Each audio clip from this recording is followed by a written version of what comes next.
we last spoke with you just before Christmas, right? So it's been a few months. What's the last few months been like for you and your family and everybody else involved? Well, the last time we spoke would have been right when I came back from Ottawa after I had spoken in Parliament, and immediately after that, December 13th, 15th, and 17th, I believe, is when we did blockades at the Brady landfill.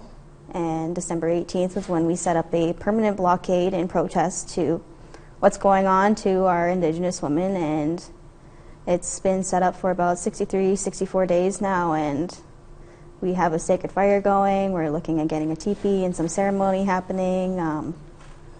And it's really just really been insane with what's been going down in camp and keeping the awareness going and such.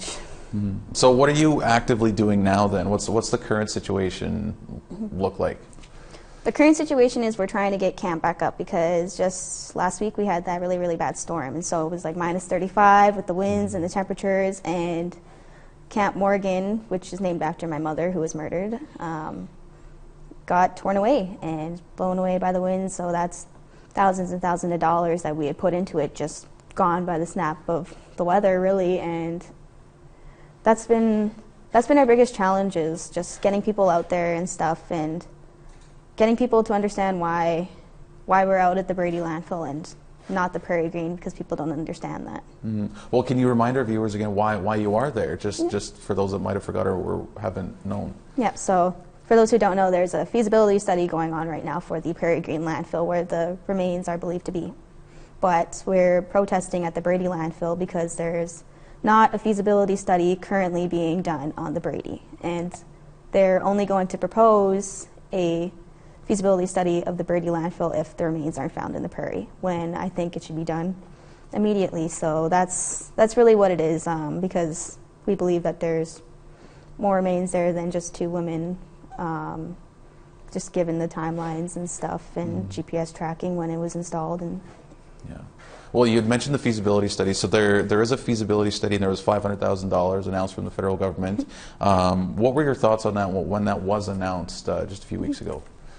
Well, I'm very, very grateful that they're going to be funding that feasibility study. We still have to request funding for the actual search, and given that they are giving $500,000 to fund the feasibility study, and our blockade supposedly cost the city, at first it was $400,000, and then now it's $900,000 that they're saying we cost them.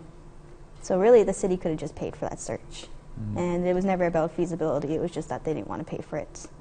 And sometimes you got to go to extreme measures in order to get the people's attention, and just to bring my mom home and these other women and give them peace.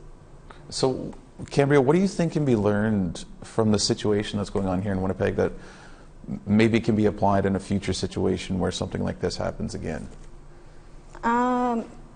Well, I want to see immediate next steps, and starting to involve the grassroots organizations and the victims' families that were impacted by this. When you go and you make decisions such as a feasibility study under the table back in June, and then make the decision that you're not going to search, and then provide no alternative routes for the family, then of course the family's not going to be happy. So I would like to see more involvement and more truth between parties, and just communication and having those conversations, and just treating each other as basic human beings and not above or below each other, I guess, which is how it's been feeling. It's been feeling very, I guess you can say, dictatorial in what's been going on. Mm-hmm. Well, you mentioned the grassroots organizations, and we need the federal and the provincial governments and the funding to be able to do these. But how important are these grassroots organizations and the people that are volunteering their time to do things like the blockade and searching? Yeah, so it doesn't only come just from blockades and searching. Our grassroots organizations are who help our people struggling in the streets, outreach workers,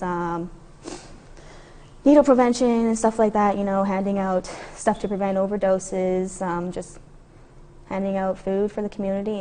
Grassroots organizations are a big part of giving the community a voice when people strip them of their voices. And a perfect example, I guess, would be the NWAC 7 Steps to the Federal Government on looking into the ongoing crisis of MMIWG, and one of them was involving grassroots organizations and the victims' families, which is so simple, and none of which of that has been done. Yeah. Well, jumping back to the feasibility study here a little bit, with the feasibility study, what's sort of next here in the near future? Can you share with our audience sort of what are sort of the next steps here with this feasibility study? Yeah. So a lot of people seem to not understand why we aren't able to just go in and start searching right now. Right. We can't because it's city property. If we go in, we would immediately get arrested. That's not the way to go about things. So I'm protesting legally. I'm not doing anything wrong. And the next steps would be the feasibility study, which is expected to take until the end of March, early March, I can't remember.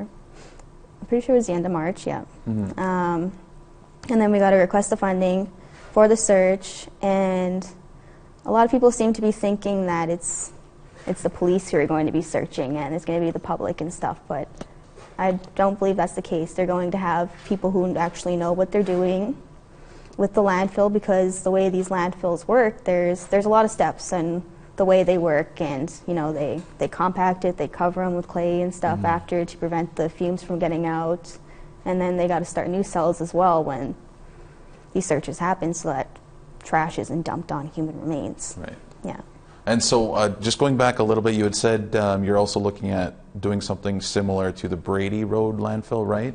Regardless of what happens at I just want to make sure that that's what... Yeah, that's what we're fighting for. We're fighting to get a feasibility study done on the Brady landfill, just because it's not only about my mother, Morgan Harris, anymore.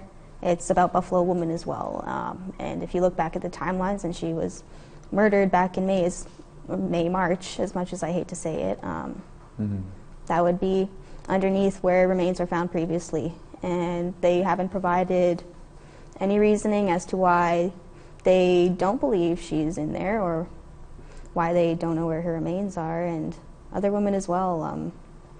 It's a lot of information to just give out, you know what I mean? No, absolutely. And with this time of year, and the Sisters in Spirit marches happen across the country. There's many marches that are going on this time of year. Why are things like these marches and these rallies so important to still be had?